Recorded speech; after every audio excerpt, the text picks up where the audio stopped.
Hi, if you're new to Shedmate, you might be wondering what kind of level of customization we can get, and I'll be honest with you, we can get very high. So there are lots of different things we can do inside Shedmate, and one of them is actually to set up your company rules. So the company rules, they're actually what your company does and doesn't. So we can simplify the inquiry process, and Shedmate can automate a lot of things that could cause errors by the end of the workflow. So for instance, if your company doesn't do any roof angle, if you're limited to just a few different ones because of brackets that you might use, this is one company rule that we can set up in the system. So instead of having this slider here that you can type any roof angle, you would just have the options your company has. Same for the gable end. So some companies, they will only have here, for instance, the 13 degrees. So other companies, because they do kind of welded connections, they will have anything. So Shedmate can adapt to each of these different companies, and while in your onboarding process, our team is actually going to reach out and ask all of these questions.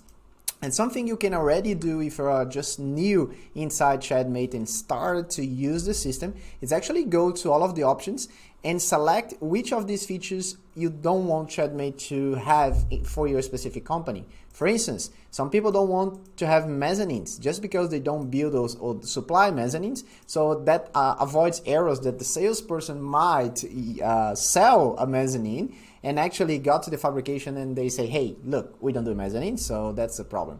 So we can actually remove mezzanines from your company. The other thing is awnings, walls and slabs. Some companies, they prefer not to have any slab or concrete information at all. The other one is structures. So here we have a list of like lots of different structural members like code formed, sections, SHS, RHS, top heads, universal beams, PFCs. So if you don't have specific profiles here, just let our team know, and then we're going to be able to remove them from your interface so you don't have issues by using them by mistake for some reason. All right. So my suggestion and recommendation for you is kind of just explore everything that Shedmate has. So we generally unlock the full Shedmate in the beginning for you so you can actually check, and then based on the rules, try to design a few sheds and let us know what it applies to you, what doesn't apply to you, and then based on that information, we're going to set up your environment to match your company so you don't have those errors in the future.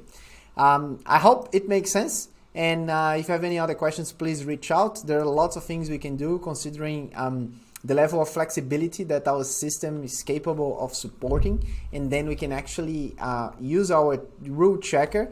So every time you design something that your company doesn't do, it's going to show up on our shed reports here, any errors that you might have with the specific modeling errors or modeling issues that might appear on a daily basis. That's it about the company rules. And we're gonna follow up soon as you start using Shedmate. Thank you so much.